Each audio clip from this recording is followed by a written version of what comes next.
तो दोस्त आज हम पहचानेंगे कि किसी इंसान की फितरत कैसी है। आज मैं आपको 4 पॉइंट ऐसे बताने वाला हूं जिसके आधार पर आप जज कर सकते हो कि हमारा जो इंसान जिसको मैं अपना मानता हूं, जो इंसान मुझे अपना मानता है, वो सच में मानने लायक है भी कि नहीं। क्या वो जो वादे कर रहा है झूठे तो नहीं कर रहा है कि सच में जो जैसा है वैसा ही है, जो दिल में है, जो दिमाग में है, वो वैसा ही इंसान है। सच में है भी कि नहीं। इंसानों को परखना दोस्त बहुत जरूरी है, क्योंकि इंसानों कि जब हम परख सही से नहीं करते हैं तो कई बार हमारी लाइफ स्पॉइल हो जाती है। क्योंकि इंसानों की बातें, उनके विवाद, उनकी थिंकिंग, उनकी सोच, उनका नार्सिसिस्ट पना, इगोइस्टिक पना, उनका प्यारापन, उसका बहुत कुछ हमारे लाइफ में अफेक्ट करता है। कई बार जब हम इंसान गलत चूज कर लेते हैं, पसंद हमारी गलत हो जाती है, तो हमारी जो दिनचर्या है वो भी बिगड़ जाती है। तो हमारी दिनचर्या कहीं बर्बाद ना हो, कोई इंसान की वजह से हमारी लाइफ बर्बाद ना हो, इसलिए सबसे पहले ये काम करके देखिए कि वो इंसान जो आपका अपना है वो सच में आपका अपना है या सिर्फ दिखावा चल रहा था आज तक। पहला पॉइंट, जिसको आप अपना मानते हो उसको एक सीक्रेट बताओ। मैं बता रहा हूं कि सीक्रेट बताओ, मैं ये नहीं बता रहा हूं कि सच वाला सीक्रेट बताओ। सीक्रेट एक हाइपोथेटिकल स्टेटमेंट हो सकता है आपका, एक ऐसी कोई झूठी कहानी हो सकती है जो 10-20% रियलिटी है, 70-80% उसमें फेकनेस है। आप बता क्यों रहे हो? क्योंकि आपको यह देखना है कि वो इंसान जो सीक्रेट को पचा सकता है कि नहीं, जिसको मैं अपना मानती हूं या जिसको मैं अपना मानता हूं। सीक्रेट अगर पचा ले जाता है तो बेहतर है। कई समय के बाद अगर वो सीक्रेट रिवील हो जाता है, आपके पास क्लियर एग्जांपल है कि वो इंसान आपका अपना नहीं है। क्योंकि जो फेक, जो आपकी लाइफ में आपके अनुसार वो फेक है लेकिन उसके अनुसार वो रियल है, और वो सीक्रेट जगजाहिर करे दे रहा है, मतलब समझ लीजिए कि उसके ऊपर आप ट्रस्ट नहीं कर सकते हो। एक जो लॉयलपन होता है किसी इंसान के प्रति आगे जिंदगी में ले जाने के लिए या उसको रखने के लिए, वो इंसान के अंदर नहीं है, ये चीज समझो। दूसरी बात, आप हर बार सारी बातें उसकी मान जाते हो, आप कॉम्प्रोमाइजेज कर लेते हो, उसको कोई चीज बुरी ना लग जाए, उसको हर समय अच्छा लगे, वो जो बोले वो मैं मान जाऊं। जब सारी बातें आप किसी इंसान की मानते हो, जैसा वो कहता है वैसा करते हो, जिस अनुसार वो चलता है वैसा चलते हो, तो आपसे बुरा क्यों मानेगा कोई इंसान? आपके खिलाफ क्यों जाएगा? आपके प्रति अच्छा ही रहेगा, आपके प्रति बुरा होगा ही नहीं। हर समय आपके लिए अच्छा ही अच्छा बोलेगा, अच्छा ही करेगा। क्योंकि आप क्या कर रहे हो? आप वन साइडेड कर रहे हो। आप सारे चीज़ों में कॉम्प्रोमाइजेज कर रहे थे, अपने तथ्यों को रख ही नहीं रहे हो। जब तक आप अपने तथ्य नहीं रखोगे, अपने प्रियोरिटी वाले पैटर्न को आगे लेकर नहीं आओगे, जब तक आप कॉम्प्रोमाइजेज करना नहीं छोड़ोगे, जब तक आप अपने मन की बात सामने वाले को बताना नहीं छोड़ोगे, इस डर में कि अरे कहीं इंसान बुरा ना मान जाए, तो समझ लो कि आप सही इंसान के साथ हो ही नहीं। आपको डर है कि वो इंसान बुरा ना मान जाए। जो इंसान बुरा मान जाएगा वो आपका अपना कहां पर है? वो इंसान जो आपको अंडरस्टैंड कर सके आपकी विपरीत परिस्थितियों में भी, वही तो आपका अपना हुआ ना।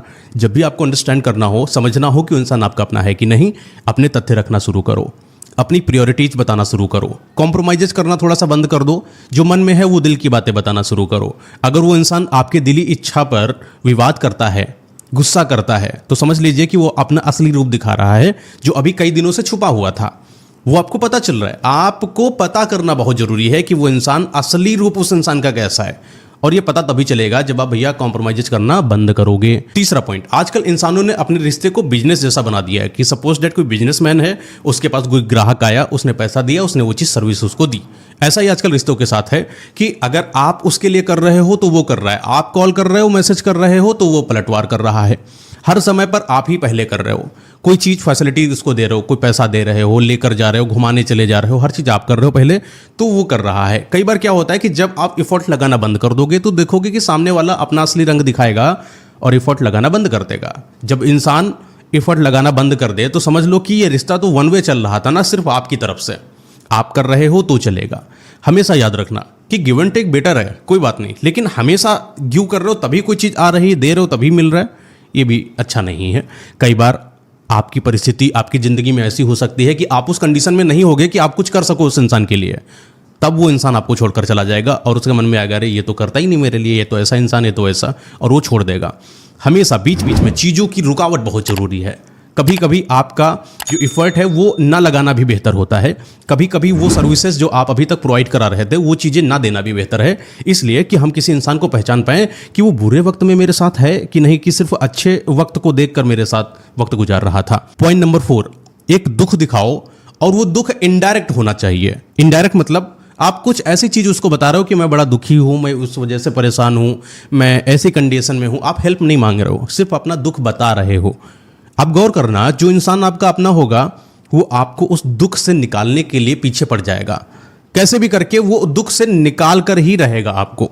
वो कोई ना कोई युक्तियां बताएगा, वो आएगा, वो आपको बार बार फोन करके पूछेगा अब कैसा है, अब कैसी हालत है, जो भी है वो आपकी हेल्प करेगा।